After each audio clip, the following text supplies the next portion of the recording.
নজর রাখবো আজ মুখ্যমন্ত্রী মমতা বন্দ্যোপাধ্যায় তিনি দিল্লি সফর করছেন আর ঠিক দিল্লি যাওয়ার আগে তিনি বলছেন বাংলা ভাগের চক্রান্তের অভিযোগ করলেন মমতা বন্দ্যোপাধ্যায়। বাংলা ভাগের চক্রান্তের অভিযোগ, রাজনৈতিক ও ভৌগোলিক অবরোধের অভিযোগ, সুকান্ত ও নিশিকান্তের বক্তব্যের সমালোচনায় মমতা বন্দ্যোপাধ্যায় দিল্লি যাওয়ার আগে মোদী সরকারকে নিশানা মুখ্যমন্ত্রী মমতা বন্দ্যোপাধ্যায়ের। দিল্লিতে সরব প্রতিবাদের হুঙ্কার মমতার।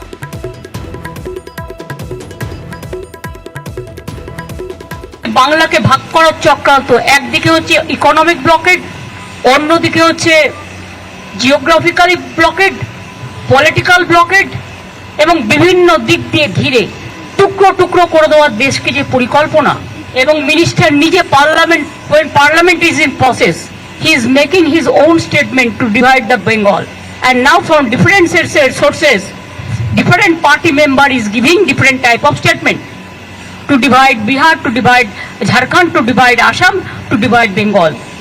We strongly condemn this attitude. To divide Bengal means divide our country India.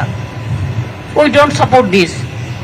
সেই জন্য আমি মনে করি এই সিচুয়েশনে to record our voice